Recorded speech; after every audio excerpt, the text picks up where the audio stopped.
tema que nos pediram para falar é sobre Chico Xavier e ufologia, com as revelações de Chico Xavier sobre seres extraterrestres. E aí logo esse meu texto, essa minha nota no Facebook foi tornada viral, né?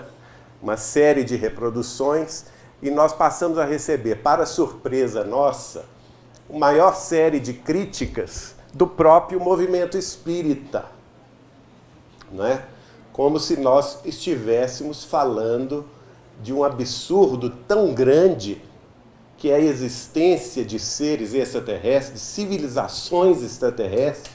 Mas o que mais me chamou a atenção foi não só a virulência, né, a violência com que passaram a nos atacar os chamados espíritas, porque justamente é um contrassenso absoluto a pessoa se declarar espírita e, ao mesmo tempo, criticar a ideia da existência de civilizações extraterrestres. Porque Allan Kardec, o codificador da doutrina dos espíritos, não é? Ele vai, em 1857, lançar o Livro dos Espíritos. Está aqui Allan Kardec. Um visionário também, não é? Porque ele teve coragem. Se Chico Xavier teve coragem, em 1971, no programa Pinga Fogo, de se tornar a primeira personalidade religiosa do mundo inteiro a falar publicamente numa cadeia de rádio e televisão, que é a TV Tupi de São Paulo, sobre a existência de civilizações extraterrestres, Allan Kardec, 120 e alguns poucos anos antes disso, não é? Falou sobre a pluralidade dos mundos habitados. No Livro dos Espíritos, que ele vai lançar em 18 de abril de 1857 em Paris. Quem quiser pesquisar, basta ir ao Livro dos Espíritos, entre as perguntas 55 do Livro dos Espíritos e 58, 59. São poucas perguntas, mas bastante significativas. Então, por exemplo, todos os globos que circulam no espaço são habitados? Perguntou Allan Kardec. E os espíritos superiores responderam a ele: sim, e o homem está longe de ser, como supõe, o primeiro em inteligência, em bondade e em perfeição. Entretanto, há homens que se julgam muito fortes e pretendem que só este pequeno globo tenha o privilégio de abrigar seres racionais. Orgulho e vaidade. Acreditam que Deus criou o universo só para eles. É aquele pontinho ali que o Juliano nos mostrou, a Terra, um ponto minúsculo, não é? E Allan Kardec vai dizer mais. Ele vai dizer, comentando a resposta dos espíritos, ele vai dizer assim: Deus povoou os mundos de seres vivos e todos concorrem para o objetivo final da providência. Acreditar que os seres vivos estejam limitados ao único ponto que habitam no universo, na Terra, seria pôr em dúvida a existência de Deus, que não fez coisa alguma inútil, não é? Está lá. Allan Kardec estabeleceu, portanto, nessas 4, 5 perguntas, um dos 14 pilares do Espiritismo, que é a pluralidade dos mundos habitados. Muito antes desse assunto ser veiculado pela própria ciência, porque nós temos que considerar o seguinte: século XIX, não se conhecia, por exemplo, a existência de outras galáxias. A ciência terrestre achava que tudo era a Via Láctea. Tudo estava em torno da Via Láctea. Não se conhecia a existência de outros planetas fora do sistema solar, coisa que só vem sendo atestada pela ciência no século XXI. E, no entanto, os espíritos já anteciparam a realidade científica que viria a ser conhecida muito mais tarde, não é? Muito bem, agora vamos a Chico Xavier. Vou pedir a imagem do Chico aí. Chico Xavier, muita gente vem desde 2011 nos criticando, e mais ainda quando surgiu o livro Não Será, em 2012, editado pela Folha Espírita aqui de São Paulo, pela nossa querida doutora Marlene Nobre, em parceria conosco, não é? E desde o ano passado com o lançamento do Data Limite. E aí as pessoas que se dizem tão conhecedoras de doutrina espírita começaram a dizer o seguinte: a obra de Chico Xavier não fala em extraterrestres. Vocês estão inventando isso. Chico Xavier nunca falou em ufologia. Isso é invenção. Vocês estão se aproveitando da imagem de Chico Xavier.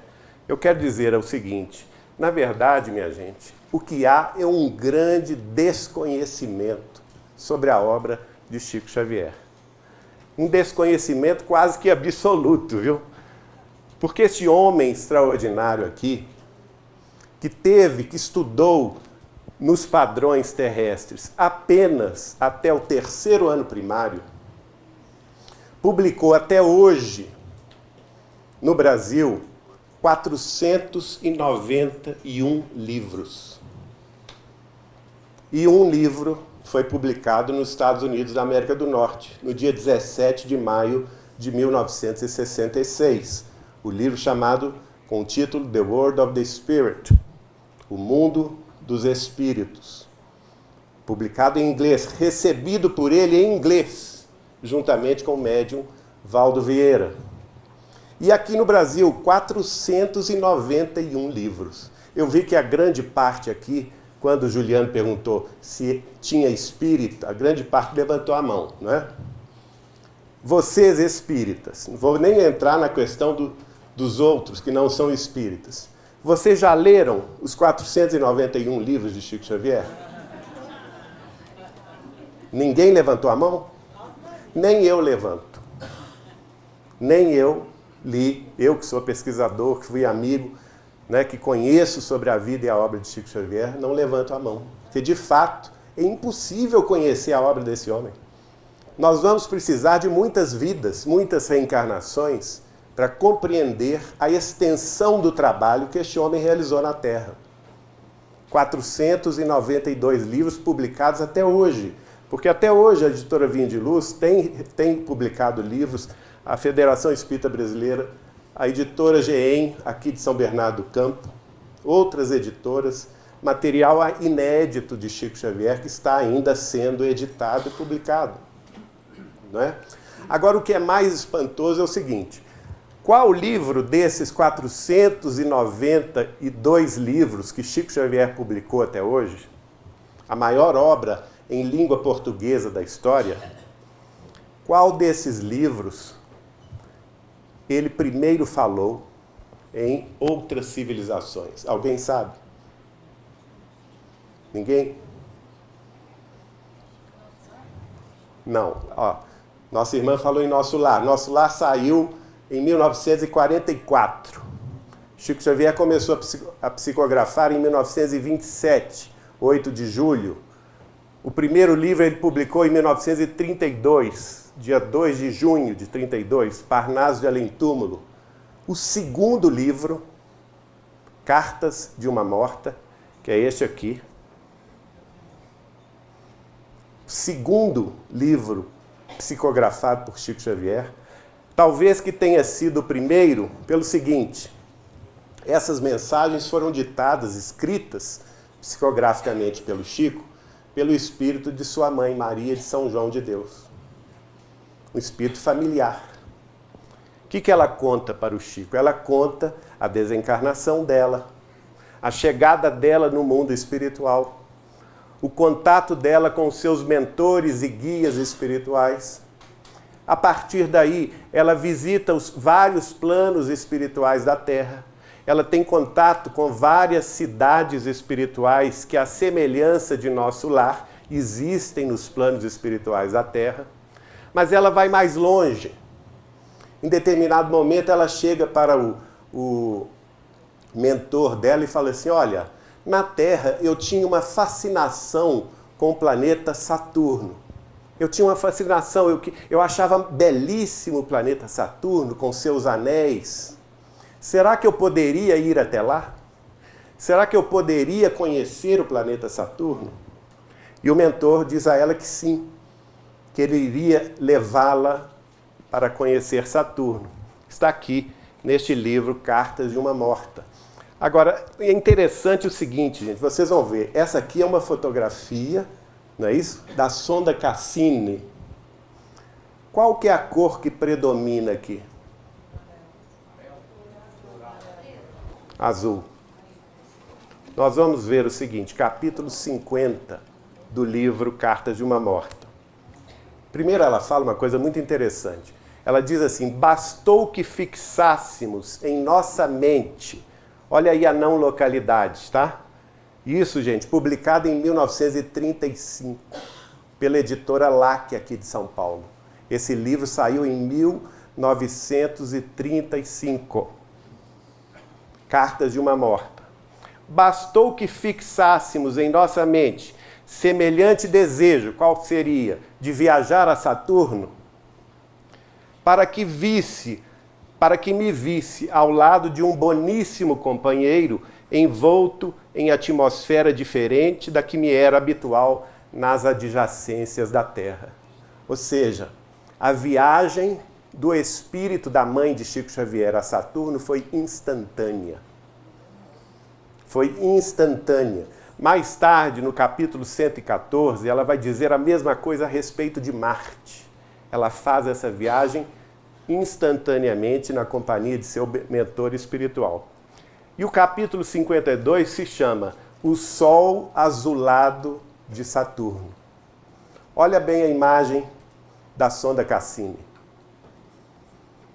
Vi-me então numa superfície diversificada, onde parecia pisar sobre um amontoado de massas mais ou menos análogas ao gelo, sentindo-me envolvida numa atmosfera e temperaturas singulares. Avistei muito distante, como um novelo de luz levemente azulada, o sol. Todavia, só pude saber que se tratava desse astro porque me disse o esclarecido mentor e devotado guia, tal era a diferença que eu constatava. A luz se espalhava por todas as coisas, mas o seu calor era menor, dando-me a impressão de frescura e amenidade, arrancando do cenário majestoso que eu presenciava tonalidades de um rosa pálido e de um azul indefinível. Aí ela vai relatar as cidades dos habitantes de Saturno. E o interessante, ela fala das vegetações, né, que não eram verdes, que não tinham a clorofila, eram de uma cor azulada. E no capítulo 53, ela chama de monstros feios e graciosos. Ela vai relatar os habitantes de Saturno, ou seja, os seres extraterrestres, integrantes deste planeta, desta civilização, que pode ser classificada, no dizer de Allan Kardec, de um planeta feliz, não é um planeta perfeito, mas é um planeta feliz, e ela então descreve o que ela viu. Contemplando o espaço, 1935, hein, gente? Muito acima de nós, vi grandes massas multicores que tomei por variegadas nuvens. E ao mesmo tempo notei que seres estranhos evolucionavam nos ares em gráceis movimentos, apesar de me parecerem bizarros. Nada tinham de comum com os tipos da humanidade terrestre, afigurando-se-me extraordinariamente feios com a sua organização animalesca, mas com suas membranas à guisa de asas, tão estranhas para mim, as quais lhes facultavam o poder de volitar à vontade. Claro, né, gente? Ela está se estranhando de ver uma civilização de seres diferentes. Não seres humanos típicos da Terra, mas seres diferentes. Exatamente, seres mais evoluídos, não é? De uma civilização mais avançada. Ela vai dizer que o Sol aqui representa novos aspectos, porquanto sua luz, em combinação com os elementos atmosféricos, caracteriza-se por composições que desconhecemos. E essa claridade eterna e suave, que nos provoca admiração, é conservada em suas vibrações pelos numerosos satélites. Nós sabemos que Saturno tem mais de 60 satélites, né? 60 luas, que a refletem, refletindo a luz solar, multiplicando os raios luminosos e caloríficos. Agora, sobre essa humanidade, sobre essa civilização, ela vai dizer, o mentor pergunta a ela, espanta-te a contemplação dos seres que a povoam? É que te achas fora dos ambientes rotineiros, faltando-te analogia para saberes comparar as coisas. Essas criaturas que te parecem animais egressos das plagas terrestres, onde os zoófitos encontram seus elementos de vida, são altamente dotadas de sabedoria, sensibilidade e inteligência. Seus sentidos e percepções são muito superiores àqueles com que foram aquinhoados os homens terrestres. E a preocupação máxima de sua existência é a intensificação do poder intelectual. Souberam dominar todos os elementos da natureza e aplicar sabiamente as suas leis. Com suas adaptações e continuados estudos, fizeram deste mundo uma das regiões privilegiadas do universo, onde as almas desejosas de perfeição e beleza estacionam, preparando-se para um glorioso porvir. Não vivem como na terra, uma existência saturada de vícios e de maus costumes, nem se nutrem sacrificando vidas, mas, conforme a natureza, aproveitando-se daquilo que ela nos proporciona espontânea e naturalmente, alimentando-se com frugalidade. Seus problemas comezinhos foram simplificados ao extremo, pois desconhecendo a ambição que na terra avassala os corações, criaram uma organização política, segundo a sua evolução espiritual, regulando com absoluta equidade todas as questões econômicas, o que lhes outorga invejável situação de equilíbrio indene da ação nefasta de guerras. Bom, nós não vamos aqui tratar de descrições várias. Nós trouxemos uma descrição. O espírito da mãe de Chico Xavier falando sobre o que ela viu no planeta Saturno. No capítulo seguinte, ela vai descobrir o seguinte. Ela vai descobrir que os habitantes, as crianças de Saturno, quando atingem 6 meses de idade encarnada nesse plano, elas têm o poder mental de se comunicarem com todos os seres vivos do sistema solar. Na mediunidade, a sua máxima potência. As crianças desta civilização são Chico Xavieres, aos 6 meses de idade. Então daí a gente pode imaginar que mundo será esse, não é? Muito superior à nossa terrinha, coitada. Ela fica de fato, viu, Juliano? Um pontinho diminuto diante da grandeza desse mundo. E há mais um detalhe. Os espíritos nos dizem que Saturno não é o planeta mais evoluído do sistema solar, que o planeta mais evoluído é Júpiter. Lá, Allan Kardec vai tratar disso na Revista Espírita, em várias colocações, em vários anos, não é? Mostrando para nós que, por informação espiritual, o planeta perfeito do sistema solar é o planeta Júpiter, de uma civilização muito mais avançada, que a nossa imaginação não tem nem capacidade de compreender. Então nós estamos falando do segundo. E Chico Xavier nos dizia, nas conversas particulares, que depois de Saturno, mais avançado era Urano, depois Netuno, e que infelizmente a Terra era dos últimos, na escala dos mundos, no sistema solar.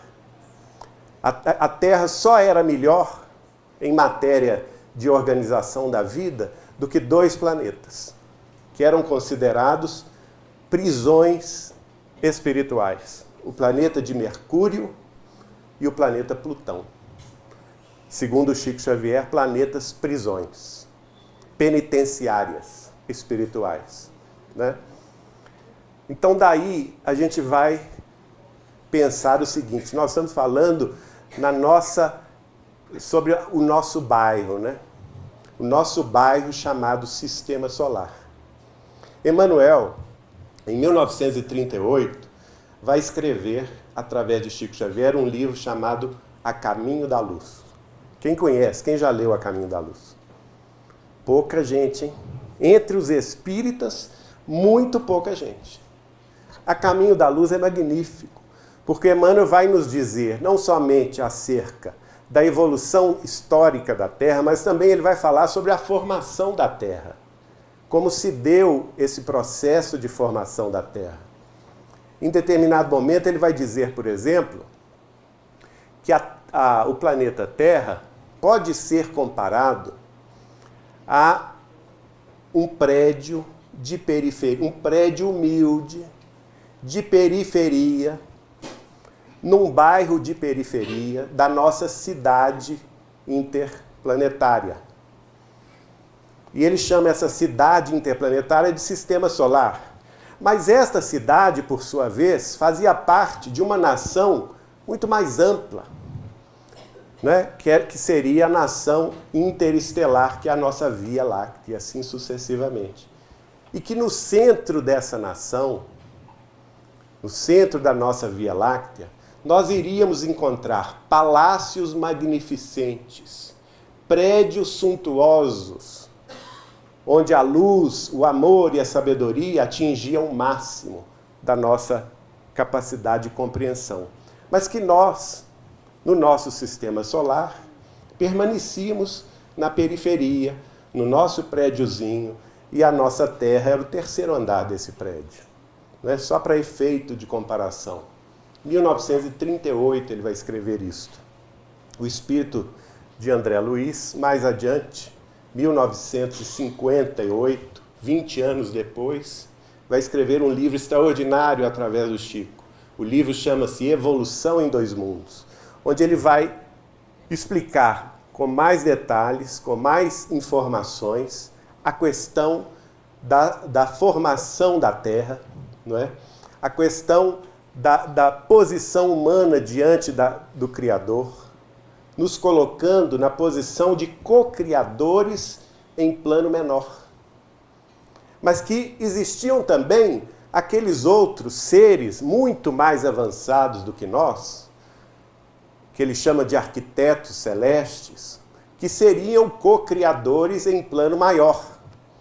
E dá exemplo de um deles, Jesus Cristo, né? Aqueles seres que já atingiram a sua evolução espiritual num nível muito acima da nossa e que têm a capacidade, por exemplo, de trabalhar na formação de planetas, de sistemas estelares, de nebulosas, de galáxias, co-criadores em plano maior. Nós, seres humanos, continuamos na posição de co-criadores em plano menor, porque somos co-criadores em medida relativa, não é? Quando um homem e uma mulher formam uma família e têm um filho, por exemplo, nós estamos sendo co-criadores em plano menor, formando corpos transitórios. Porque todos os co-criadores têm a atividade transitória. A gente constrói alguma coisa, a gente planeja alguma coisa, executa o que foi planejado dentro de uma perspectiva limitada, sempre relacionada com a nossa capacidade de realização, não é? O engenheiro, por exemplo, ele pode projetar uma construção, não é? Imaginar com seus conhecimentos como fazer uma ponte, como construir um prédio, construir uma estrada, um porto, dentro dos seus conhecimentos. Isso vai passar por uma etapa de planejamento, de pesquisa, e depois vai passar à prática, usando a mão de obra, usando os recursos disponíveis. E assim sucessivamente, em graus diversos, aqueles seres co-criadores em plano maior vão também fazer o mesmo, só que em relação à constituição de planetas, constituição de luas, constituição de sistemas estelares inteiros e assim sucessivamente. Então é bastante interessante a gente verificar isso. A obra de Chico Xavier vai nos fornecer uma série de informações muito relevantes em torno da nossa pequenez diante do universo, mostrando que há muito além do que eles podem, inclusive, nos dizer, mas que para isso a gente precisa elevar o nosso pensamento, elevar o nosso padrão vibratório, para que a gente possa ter conhecimento e buscar além do comezinho, além do terra a terra, além da nossa mediocridade, não é? Isso é muito importante. O mundo está em transformação, sim. A transição planetária é uma realidade. Todos nós sentimos isso. A questão do tempo, por exemplo, nós vamos dizer, Allan Kardec, no livro A Gênese, no capítulo 18, Sinal dos Tempos, ele mesmo chega à conclusão, pela informação dos espíritos superiores, que a transição planetária do mundo de expiações e de provas para o mundo de regeneração havia começado 100 anos antes da codificação espírita, portanto em 1757. O que vem logo a seguir de 1757? Alguém se lembra? Revolução Francesa. E depois, 1776, o que vem? 4 de julho, vou dar uma dica. A independência dos Estados Unidos da América do Norte, que influenciou o quê? Os movimentos libertários da América Latina inteira, inclusive do Brasil, que se libertou de Portugal em 7 de setembro de 1822. E por aí, toda a transformação socioeconômica, política, social, científica que ocorreu desde a Revolução Industrial, né? A chegada das ciências psicológicas na segunda metade do século XIX, paralelamente ao surgimento do Espiritismo com Allan Kardec, não é? O trabalho de Freud, antes dele, trabalhadores ali do Hospício de Paris, não é? Depois o trabalho de Freud e os que se sucederam a ele, enfim, todo um movimento de mudanças de paradigma que vão culminar no século XX, onde? Na ciência e na tecnologia. Chico Xavier nos dizia que o século XX será conhecido no futuro da humanidade como o século das ciências e da tecnologia. Mas o século XXI, diferentemente do século XX, será conhecido como o século do renascimento das artes e da espiritualidade. Por quê? Porque é o final do processo de transição planetária. Não é?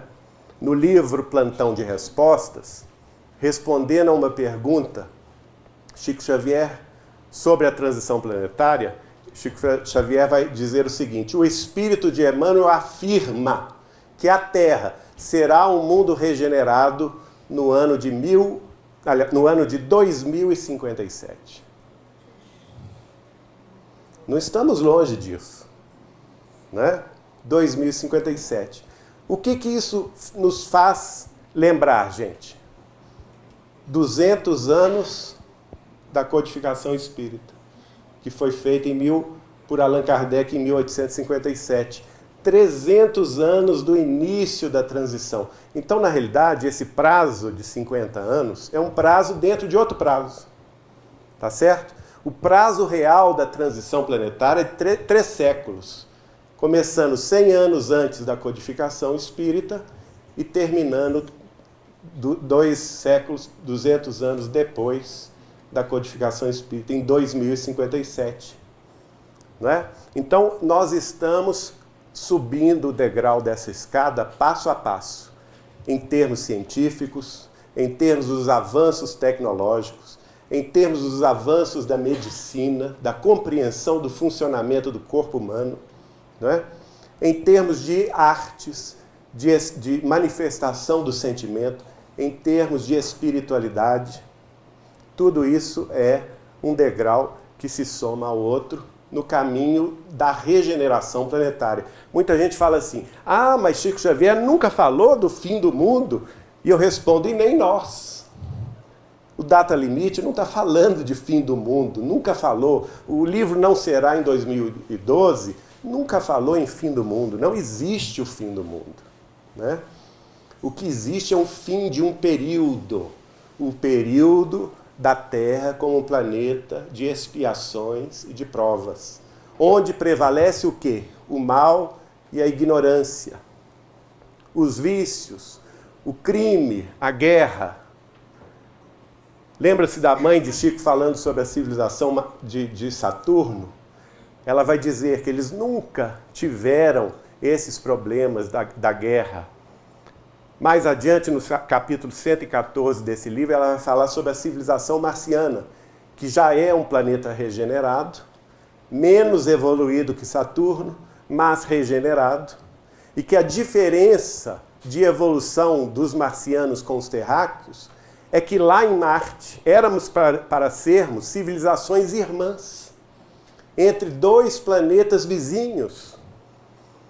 Só que se nós tivéssemos evoluído como eles evoluíram, sem guerras, sem disputas territoriais, sem matanças coletivas, nós estaríamos talvez na evolução que eles atingiram, muito além da nossa compreensão técnica, tecnológica, científica da atualidade. Porque, infelizmente, o passo da Terra, o passo das civilizações terrenas, foram sempre marcados de dor, de lágrimas, de disputas, de guerras, né? Que atrasou o nosso passo evolutivo em milênios. E aí nós estamos nesse período, esse período de exceção que foi dada à humanidade a partir do momento que o homem pisa na Lua em 20 de julho de 1969. Por que este momento? Porque a partir do momento que nós saímos do solo terrestre, pisando outro corpo celeste, que é a nossa Lua, não é? Nós estamos saindo definitivamente da posição limitada da Terra e levando o risco da nossa civilização lá para fora. Essas armas nucleares todas que nós temos, 10 mil e não sei quantas, ogivas, com os projetos que existem, se já não puseram em prática, de transformar, por exemplo, o nosso espaço em zona vigiada nuclear, né? Que poderia afetar muito, não só a nossa civilização, como lembrou o Juliano, de destruir a Terra 80 vezes, mas afetar o próprio equilíbrio do sistema solar, né? Afetar a Lua, afetar as civilizações vizinhas.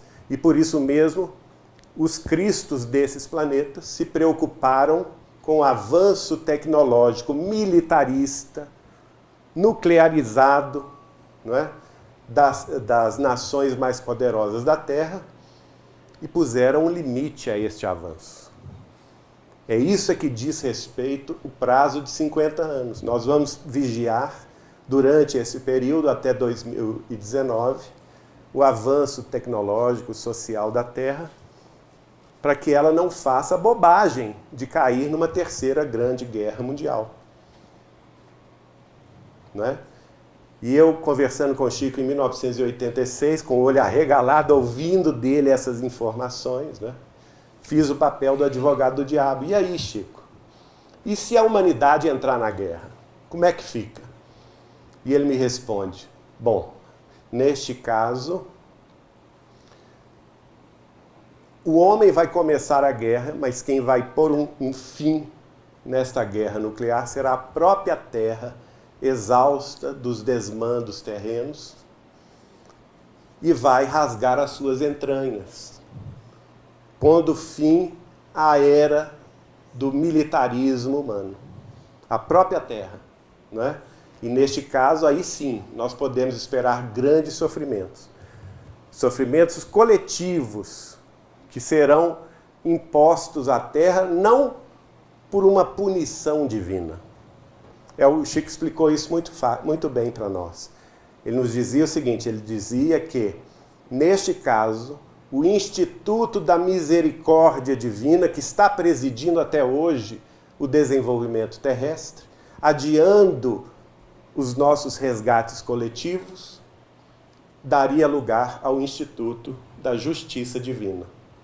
E aí, os milhares de anos de guerras, de conflitos, de derramamento de sangue coletivo entre as diversas nações, entre os diversos países que se formaram e já inclusive, não existem mais. Nos pelo menos 5.000 anos de história, seriam chamados às contas. E nós teríamos que responder pelo mal que fizemos nesses séculos de lutas inglórias. Não queremos apavorar ninguém. Ao contrário, a Terra hoje está muito mais próxima da visão otimista do que estava em 1986, quando nós conversamos com Chico Xavier, né? Hoje eu sou muito mais otimista de que vamos vencer esse prazo sem guerra, porque estamos apenas há 4 anos e meio, até menos do que isso, né? 4 anos e alguns poucos meses para atingirmos esse final de período, de subperíodo de 50 anos, e a partir daí, como dizia o Chico, nenhum de nós pode prever os avanços que nós teremos a partir de julho de 2019. Com a civilização terrena avançando no campo da ciência, da filosofia, da religião, da espiritualidade, das artes, da medicina. Chico me disse assim, olha, Geraldinho, a televisão, a ciência televisiva, né, a pesquisa científica em torno da televisão vai desenvolver-se a tal ponto que em meados do século XXI, portanto, 2050, sem querer, a humanidade terrestre vai sintonizar com o plano espiritual, com os diversos planos espirituais da Terra, e poder se comunicar livremente com aqueles que residem fora do corpo físico, nas cercanias da Terra. E ele ainda brincou, nessa ocasião os médios vão ficar todos desempregados. Né? Vão perder o emprego, porque cada um de nós terá condição de levar essa máquina ou ter uma máquina dessas em casa e se comunicar com seus parentes que foram para a vida espiritual mais cedo. É uma beleza, não é? Agora eu vou falar um pouco sobre as conversas de bastidor, né? Que até agora nós falamos sobre o que está escrito. Inclusive, eu sugiro a vocês também conhecerem um livro Justiça Divina, publicado em 1964 pela Federação Espírita Brasileira, de autoria do benfeitor espiritual Emmanuel, através de Chico Xavier. Esse livro foi publicado em homenagem aos 100 anos da obra kardeciana O Céu e o Inferno. E chamou-se, portanto, Justiça Divina. Há uma mensagem lá, cujo título é Ante os Mundos Superiores. E que Emmanuel vai rasgar o verbo. Né? É um tapa na cara nosso. Quem ler essa mensagem vai ficar escandalizado, porque ele nos dá literalmente, à humanidade terrestre, um tapa na cara, mostrando o nosso atraso moral, né? O erro da nossa civilização armamentista, o erro das nossas nações se militarizarem ao extremo, né? Especialmente na questão nuclear, e o risco que isto implica para o nosso desenvolvimento como civilização terrestre. Dizendo para nós exatamente que nós temos que olhar para cima, para os mundos superiores, para as civilizações que nos inspiram, para que a gente ponha um fim definitivo à era do militarismo, né? À era do armamentismo das nossas nações. Bom, agora falando mais sobre os papos de bastidor, né? Porque eu sempre quis, desde criança, infelizmente eu vi National Kid, viu? Então eu sei muito bem, de criança eu tinha um medo danado daquela série de TV, não é? Mas eu me lembro muito bem que eu era ficcionado do Star Trek, Jornada nas Estrelas, não perdia um capítulo sequer. E depois vieram os filmes no final da década de 70, início da década de 80, os filmes sobre a chegada de extraterrestres na Terra, não é? Guerra nas Estrelas, Independence Day, não é? E outros mais. E eu sempre quis ver um extraterrestre, ter um contato imediato. Em certa ocasião eu caí na bobagem de falar com o Chico. Ô Chico, você que é assim com os homens lá em cima, vê se você me ajuda a ver algum dia desses, ter um contato com uma nave, com um grupo, uma civilização extraterrestre. E ele então me assustou. Porque ele diz assim, não, a coisa não é bem assim como você está pensando não, Geraldo. Nós temos que ter muito cuidado, porque nem todos os extraterrestres, nem todas as civilizações extraterrestres são avançadas moralmente. Cerca de 90% delas realmente são. Elas têm um avanço, não só o avanço científico, tecnológico, muito além dos conhecimentos terrestres, mas também o avanço moral. Estão ligadas ao sentimento, ao coração, ao amor fraterno. Protegem a humanidade terrestre, né? Em nome do Cristo, elas agem em nosso próprio benefício. Mas existem 10% dessas civilizações que, à semelhança da Terra, apenas se desenvolveram na tecnologia, apenas se desenvolveram no conhecimento científico, permanecendo com o coração petrificado. E alguns desses extraterrestres, infelizmente, de vez em quando furam o bloqueio de proteção e chegam até nós, raptando seres humanos, animais, raptando, abduzindo, né? A palavra correta é isso, né? Abduzindo seres humanos e animais para experiências genéticas terríveis. Aí ele me pôs medo, né? Aí eu falei com ele, mas como é que você sabe disso, Chico? Sim, porque eu já me encontrei com um deles. E ele vai me contar, na época a minha primeira esposa estava com um tumor no coração do tamanho de uma laranja. Ela residia na cidade de Franca, no interior de São Paulo, e foi operada na cidade de Ribeirão Preto. Chico e o irmão dela morava com o Chico Xavier desde 1968, Vivaldo da Cunha Borges. Ele que fazia toda a diagramação dos livros do Chico. E aí o Chico vai com o Vivaldo e o Dr. Elias Barbosa, nessa ocasião ele era médico do Chico, de Uberaba para Franca para visitar a família Borges, e de Franca para Ribeirão Preto. Ele ia visitar justamente a Eliana no hospital. Ela tinha passado pela cirurgia no peito, não é? Retirado o tumor, que era do tamanho de uma laranja, e o Chico ia fazer uma visita a ela.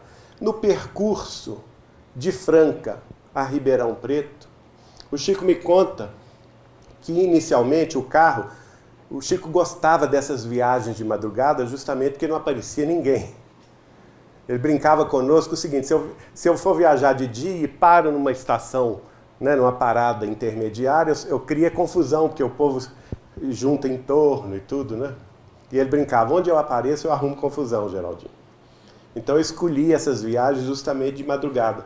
3 horas da manhã, aproximadamente, o Chico disse que uma luz passou a se projetar sobre o carro onde os 3 integrantes estavam, um deles, Chico Xavier. Né?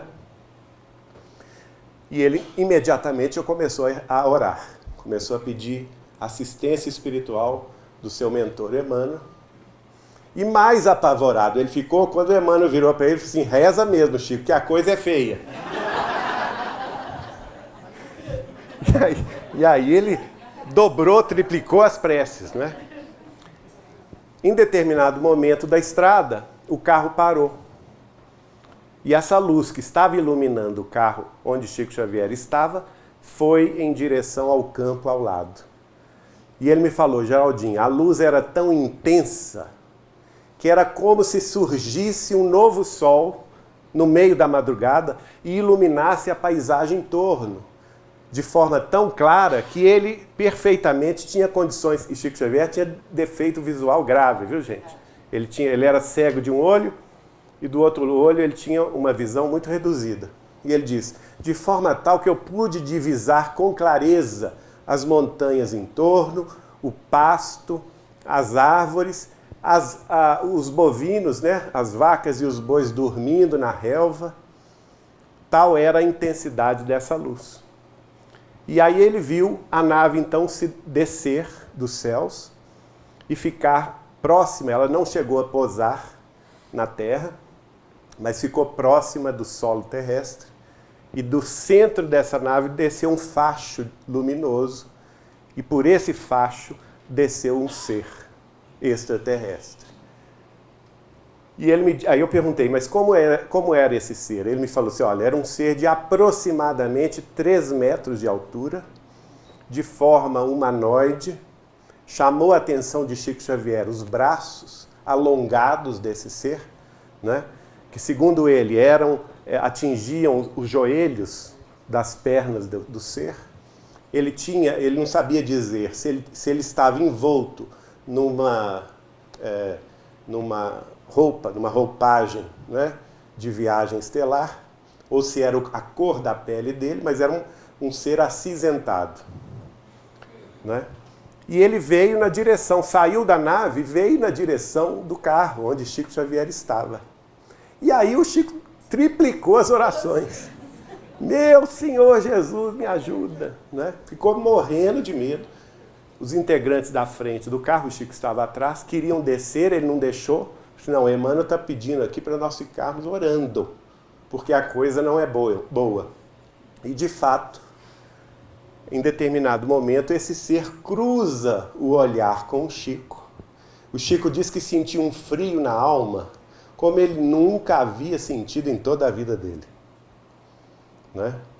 E a partir daí, o ser desistiu dos 3 no carro, voltou para trás, entrou na nave, a nave subiu mais um pouco, focalizou uma vaca que estava dormindo, e o Chico viu a vaca acender. Dormindo, ela estava, dormindo ficou, né? E ela acendeu por um processo desconhecido e entrou na nave, e a nave foi embora. Graças a Deus, segundo o Chico, antes a vaca do que ele. Né? Ou seja, ele nos deu a entender que essa civilização, infelizmente... ele disse ainda um detalhe curioso. Para eles, nós, seres humanos terrestres, não somos mais do que formigas de cobaia. Eles não têm qualquer sentimento ou qualquer moral no sentido de nos impingir sofrimentos, fazer experiências. Eles fazem essas experiências sem dor na consciência, segundo o Chico, porque o coração deles é uma pedra ainda. Não é difícil da gente imaginar isso, né, gente? Basta a gente ver o noticiário terrestre. Eu até acho que nós brasileiros somos muito sortudos, no bom sentido. Porque aqui nós podemos ver muito sentimento de religiosidade, de respeito, né? Mas nós temos visto aí nos noticiários situações escabrosas que estão acontecendo em algumas nações terrestres, né? Execuções sumárias por razões menores, simplesmente por divergirem do pensamento daqueles que estão fazendo essas execuções. Então vamos ter cuidado. Aí eu perguntei ao Chico o seguinte: Chico, mas como eu vou saber se eu me encontrar no futuro com algum UFO, não é? algum OVNI, ou algum ser extraterrestre, como eu vou saber que eu estou diante de um bom ou diante desses de pior moralidade? E primeira classificação ele me deu: se você, Geraldinho, topar algum dia de sua vida com este ser de 3 metros de altura, meu filho, perna para que te quero. Corra. Não olhe para trás, corra. Porque esses geralmente são os menos evoluídos moralmente. Eles têm, as suas naves estelares têm uma coloração muito particular. E ele deu a tonalidade, ele diz, é uma tonalidade amarelo baça, alaranjado baça. Essas naves alaranjado baças são geralmente dessa civilização. Nós devemos evitá-las a todo custo, não é? Então já está dada a dica aí, publicamente, para vocês. Mas ele também teve contato com aquelas civilizações mais elevadas, que eu perguntei a ele, e os bons, Chico, como é que eles são? E ele então me descreve, são seres menores, cerca de 1 metro de altura, mais ou menos, a cabeça muito avantajada em relação ao corpo. O Chico me disse que o processo de alimentação deles não é sólido, é líquido. Eles não têm, por exemplo, o sistema do intestino que nós temos. Eles não se alimentam de sólidos, portanto, eles não têm dentes. A boca neles é apenas um risco, não é? Por onde eles ingerem o líquido alimentar. Eles não têm orelhas, sim orifícios. Narizes também não têm, senão pequenos orifícios. Mas o que mais destaca da sua organização física são os olhos amendoados, não é? Bastante grandes em relação ao tamanho da cabeça. E o Chico vai me revelar uma coisa curiosa, que enquanto nós, seres humanos, nós temos o olho capaz de identificar a vida terrestre no nosso plano, não é? Nós enxergamos as cores, nós enxergamos a vida em torno do nosso plano. Esses seres mais evoluídos do que nós, eles têm a capacidade de enxergar ao mesmo tempo todos os planos espirituais que circundam aonde eles se encontram. Então, se eles estão aqui na Terra, correto? O olhar deles é capaz de visualizar aqui o plano terrestre dessa reunião, o plano espiritual imediato, que seria o nosso umbral, não é? Os obsessores que estão aqui conosco, participando da tarefa, e também os planos superiores, os nossos benfeitores espirituais, que estão nos ajudando, e assim sucessivamente, até perder de vista. E o Chico ainda comenta, se nós, seres humanos, tivéssemos essa capacidade visual hoje, nós perderíamos a razão. É por isso que nós não a temos. Nós precisamos nos concentrar no plano de vida físico em que nos encontramos, porque ainda não sabemos lidar com essa diversidade de informações que eles já podem, porque superaram muitas das barreiras morais para tanto. Mais adiante, em outra conversa, Chico vai nos dizer, por exemplo, que ele foi chamado a conversar com um integrante que ele chamou de comandante geral de uma frota estelar estacionada numa das luas de Saturno. Olha que curioso. E lá ele chegou nessa nave, disse-me ele que essa nave é tão grande que ela poderia facilmente ser comparada ao tamanho da nossa Lua terrestre. E que é uma nave de defesa das fronteiras do sistema solar inteiro. Uma nave-mãe.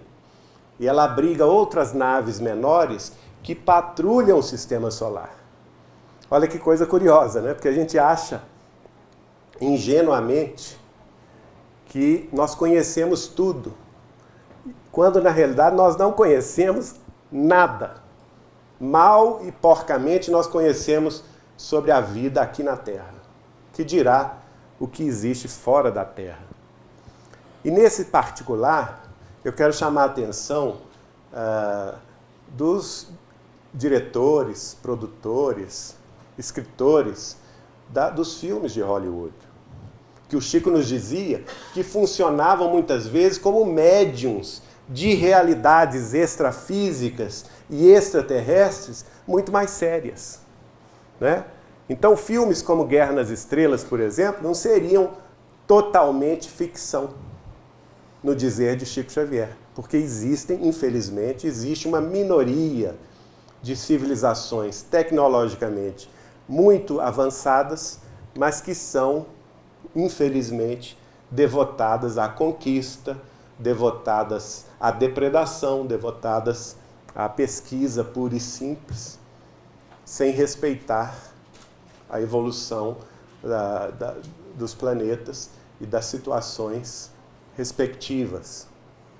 E ele, Chico Xavier, vai até a nave-mãe, conversa com esse comandante-geral, que lhe explica que ele trabalhava sob as ordens do Cristo, não Jesus Cristo, mas do Cristo do sistema solar inteiro, que estaria acima de Jesus na hierarquia dos seres. Então, aí a gente já deu uma pincelada sobre esse assunto, que é um assunto mais vasto do que a gente possa imaginar, não é?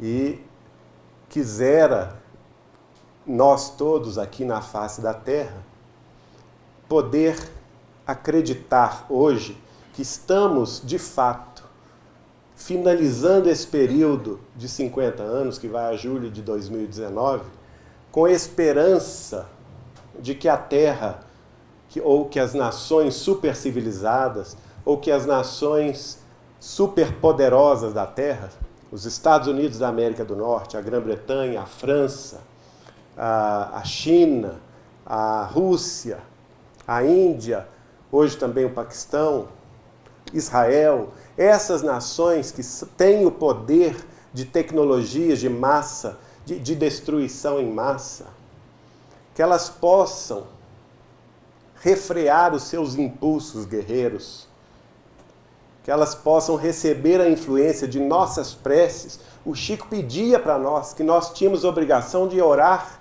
de rezar pelos diretores, pelos primeiros ministros, pelos presidentes, pelos generais do mundo, e refrear o impulso de destruição em massa, a fim de que nós, vencendo esse período, pudéssemos ter acesso por merecimento, né?